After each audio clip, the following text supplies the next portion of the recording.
Je vous salue tous au nom de Jésus-Christ. Il est bon de connaître notre Dieu. Dès le matin, il est bon de le louer, de l'adorer. Il en est digne. Il est le roi des rois. Il est le Seigneur des seigneurs.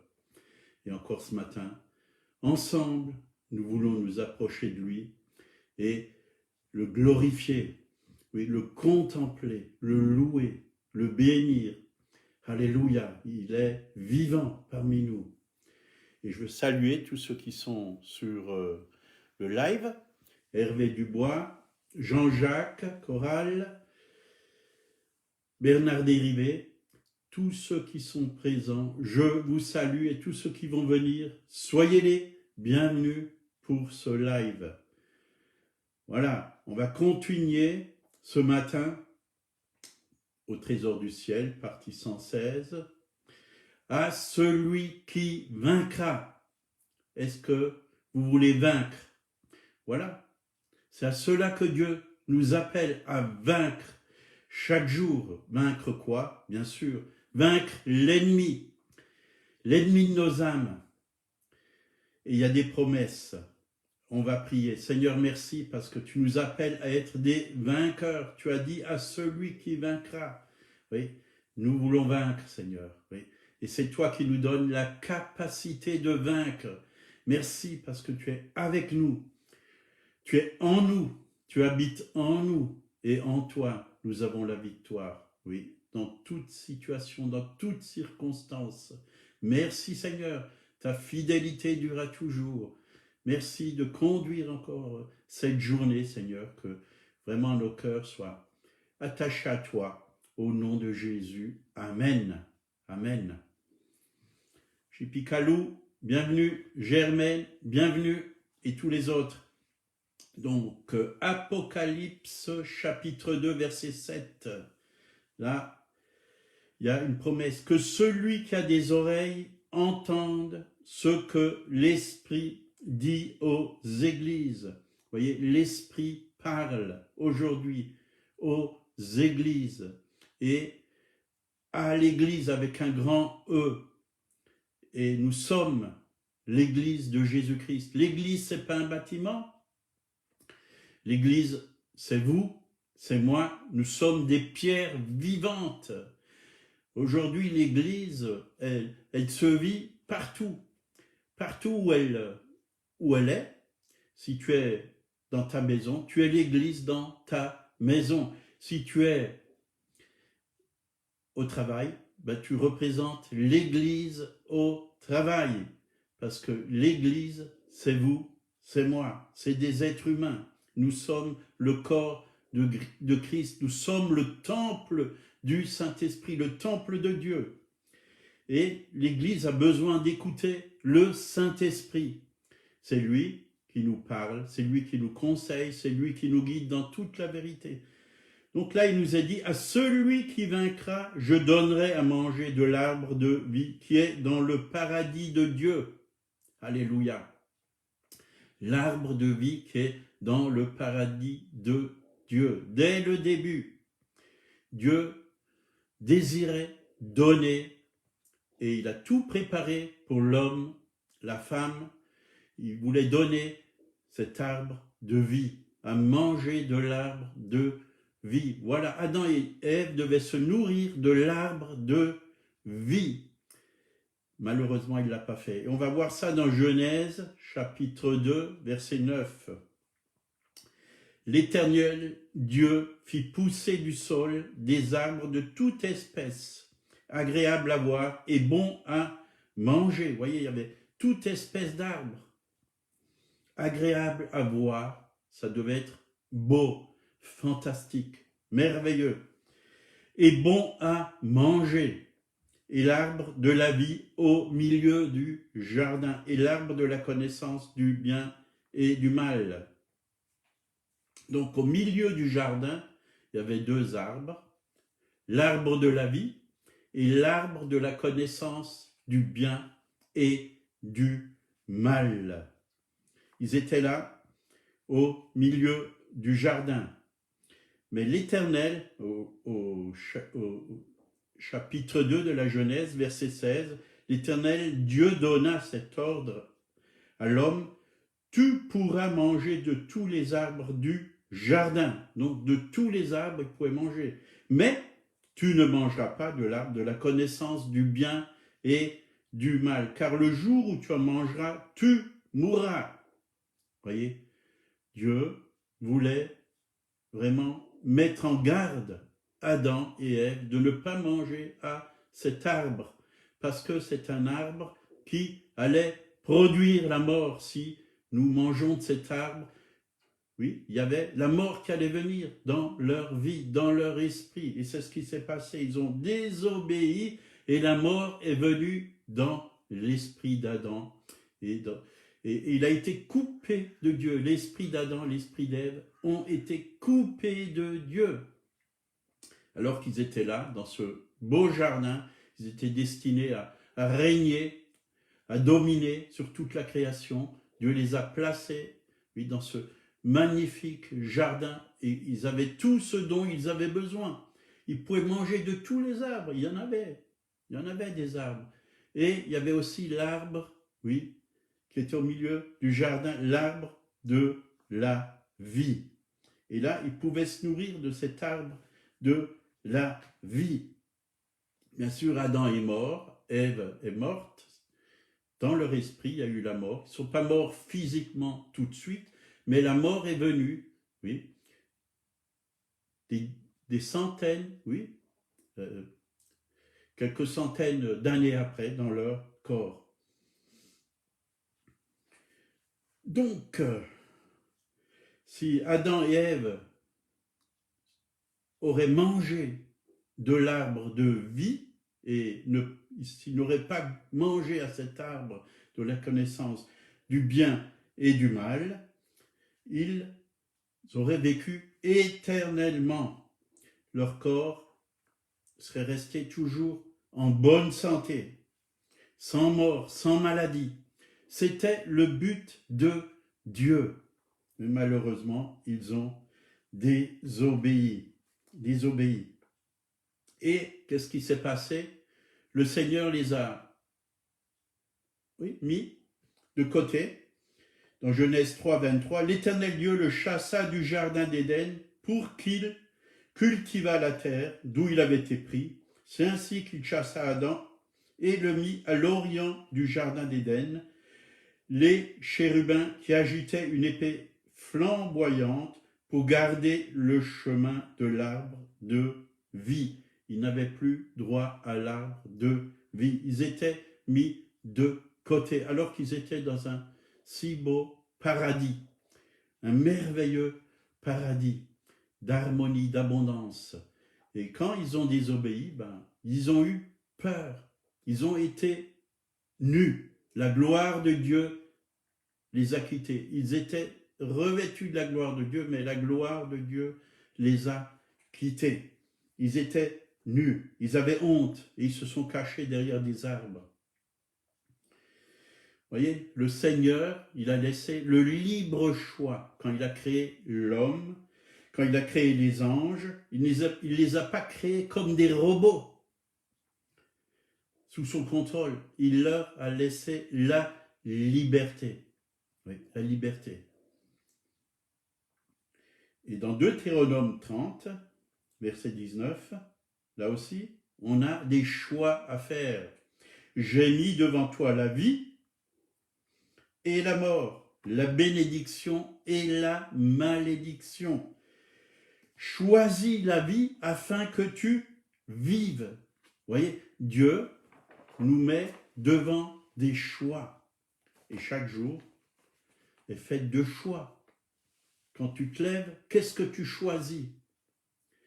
Est-ce que tu choisis de venir dans la présence de Dieu, de te nourrir de lui, qui est l'arbre de vie, de te fortifier en lui, pour que tu puisses vaincre, oui, face à l'ennemi, face à la mort, face au diable.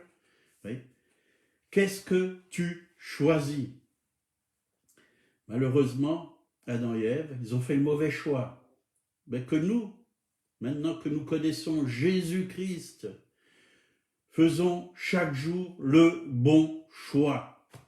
Seigneur, je choisis la vie, je te choisis, je choisis de te servir, je choisis de marcher avec toi, oui, sur le chemin que tu m'as tracé. Je choisis de t'obéir, je choisis la vie. Romains 5, 12, donc le péché est entré dans le monde, et par le péché la mort, et qu'ainsi la mort s'est étendue sur tous les hommes, parce que tous ont péché. Tous ont péché. Et c'est vrai que quand nous venons au monde, quand on est né de la chair et du sang de nos parents, ben on est pécheur. Mais gloire à Dieu, Jésus est venu. Et il nous dit dans Jean 14, verset 6, « Je suis le chemin, la vérité et la vie. » Voilà, il y a un chemin pour nous.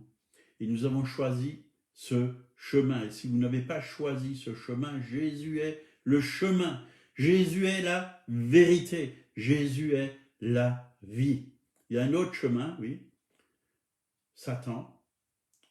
Il n'est pas la vérité. C'est le père du mensonge. Il n'est pas la vie. Il mène à la mort, à la destruction. Le voleur ne vient que pour voler, égorger et détruire. Mais Jésus est vraiment la vie. D'ailleurs, il le dit dans Jean 11, « Je suis la résurrection et la vie. » C'est-à-dire qu'il a vaincu la mort et il nous donne la vie, la vraie vie. Mais aussi, il nous dit, Jean 6, 35, « Je suis le pain de vie. » Donc, si on mange de ce pain, on va vivre éternellement. Si on se nourrit de Jésus, on va vivre éternellement. Il est l'arbre de vie. On peut se nourrir de lui, on peut prendre en lui des forces, on peut prendre en lui tout ce dont nous avons besoin. C'est comme Jésus est le cep, nous sommes ses sarments. Il faut que la sève, oui, du cep coule en nous, qui sommes ses sarments, et que nous puissions porter beaucoup de fruits. 1 Jean 5, 21, 20 et 21, nous savons aussi que le Fils de Dieu est venu et qu'il nous a donné l'intelligence pour connaître le véritable, et nous sommes dans le véritable en son Fils Jésus-Christ. C'est lui qui est le Dieu véritable et la vie éternelle. Petits enfants, gardez-vous des idoles. C'est lui, Jésus, le Dieu véritable et la vie éternelle. Alléluia. Vous voyez, j'ai souvent cité ce passage à des témoins de Jéhovah. Parce qu'ils m'ont dit, Jésus n'est pas Dieu. Ben là, c'est clair et c'est net. Ils sont cloués. Soit ils croient à la parole de Dieu, soit ils n'y croient pas. Il est le Dieu véritable et la vie éternelle. Petits enfants, gardez-vous des idoles. Et aujourd'hui, des idoles, il y en a partout. Il y en a partout. Il y a même des chrétiens qui ont des idoles. Alors veillons que nous puissions vraiment être attachés à Dieu, au Père, au Fils et au Saint-Esprit. C'est lui le Dieu véritable. Nourrissons-nous de l'arbre de vie.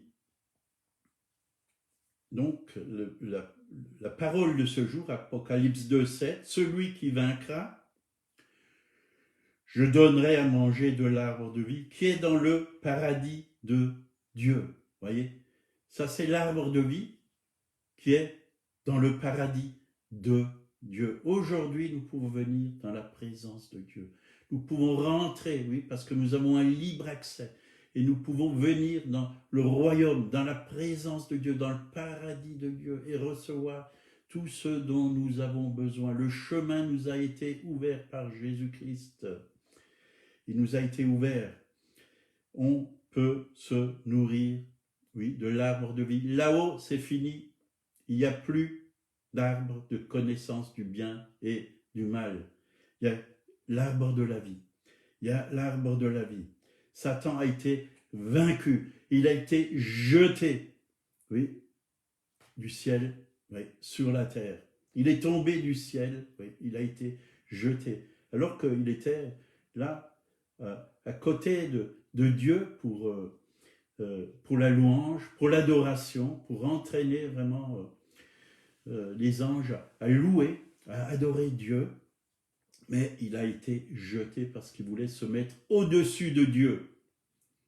Mais aujourd'hui, il est sous nos pieds. Il est vaincu. Il est sous nos pieds. Jésus l'a vaincu pour nous et il a dit « Je vous ai donné le pouvoir de marcher sur les serpents et les scorpions et sur toute la puissance de l'ennemi et rien ne pourra vous nuire. » Luc 10, verset 19.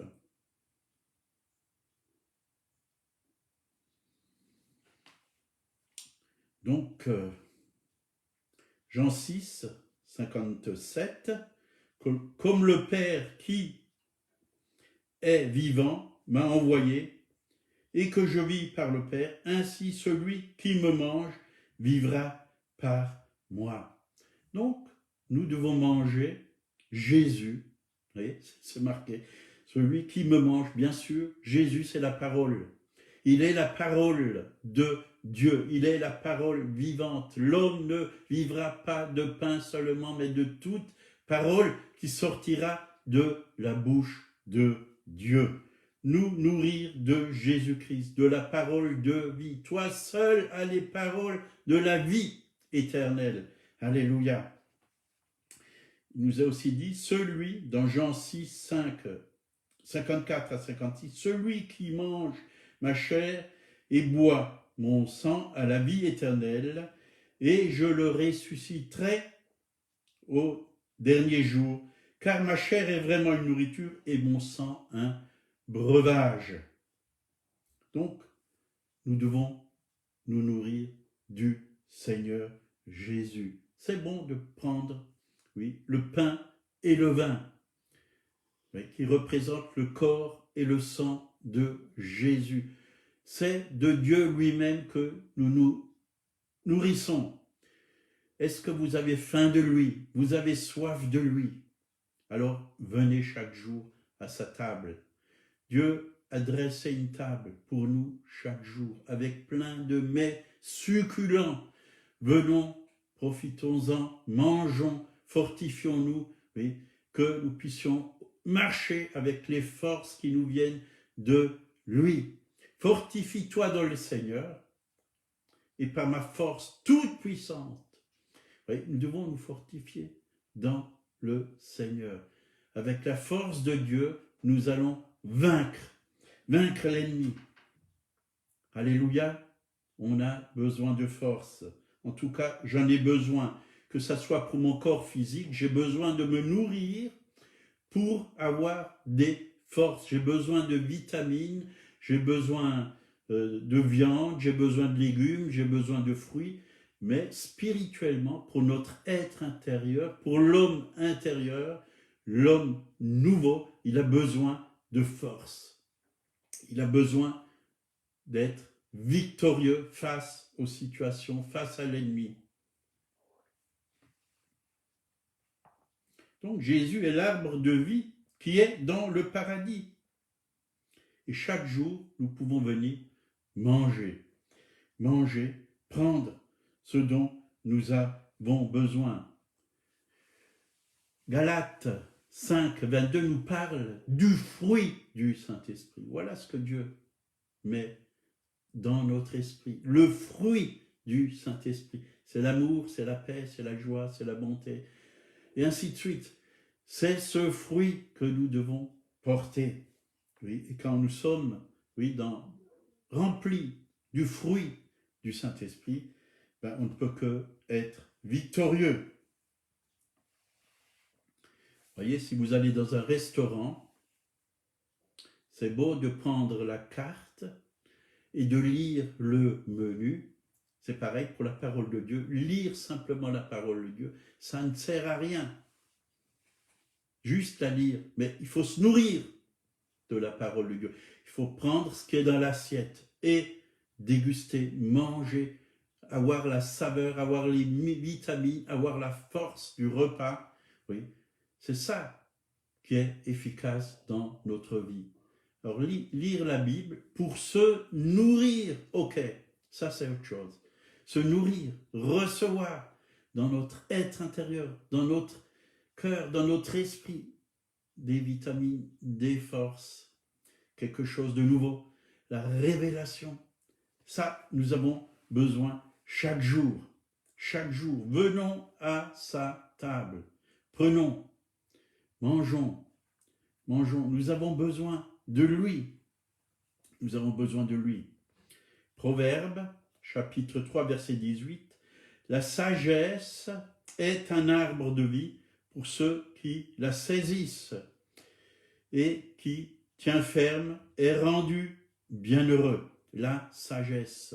Dieu met dans notre esprit la sagesse. C'est un arbre de vie. La sagesse, c'est vraiment la vie. On communique la vie.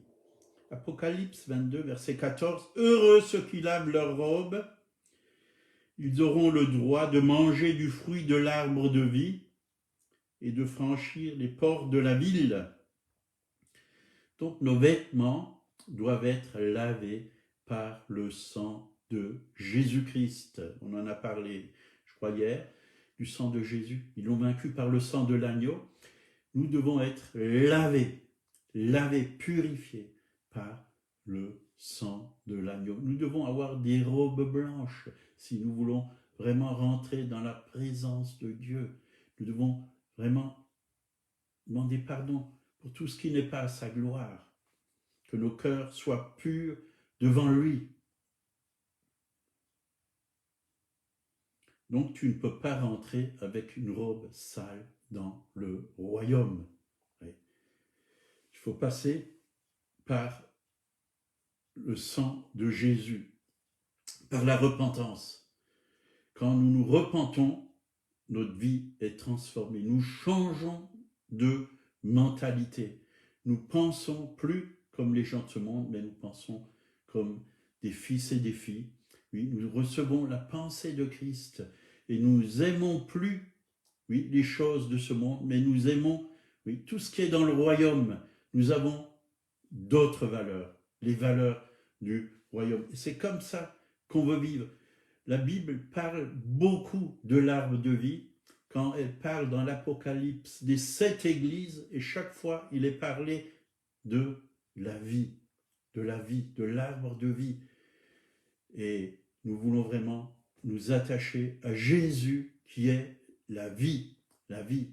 Il est la résurrection et la vie, il est le pain de vie. Nous voulons l'aimer, nous voulons vraiment nous nourrir de lui et être victorieux, vaincre. Voilà, on est appelé à vaincre. Jésus ne nous a jamais appelés à être dans la défaite. Il nous a appelés à être dans la victoire. C'est ce qu'il nous a donné, la victoire. Nous devons marcher avec sa victoire et pour vaincre encore, remporter d'autres victoires pour ceux qui sont autour de nous, oui, pour qu'ils puissent connaître Jésus. Amen. Voilà, on va prier. Seigneur, merci, ta parole est la vérité et elle nous encourage chaque jour, elle nous fortifie, c'est une bonne nourriture. Nous avons faim et soif de toi, nous désirons plus de toi chaque jour, Seigneur, parce que nous voulons grandir, oui, jusqu'à la stature parfaite de Christ. Nous voulons te ressembler ici-bas sur la terre, être des témoins vivants. Merci parce que tu nous donnes chaque jour ta nourriture, ton enseignement, Seigneur. Merci pour ta bonté, ta fidélité. Merci pour ton immense amour. Que ton nom soit béni. Alléluia. Voilà, Jésus est le chemin, la vérité et la vie. Si vous ne le connaissez pas, vous pouvez venir à lui. Vous pouvez tout simplement ouvrir votre cœur et dire, Seigneur, oui, je veux rentrer dans ce chemin.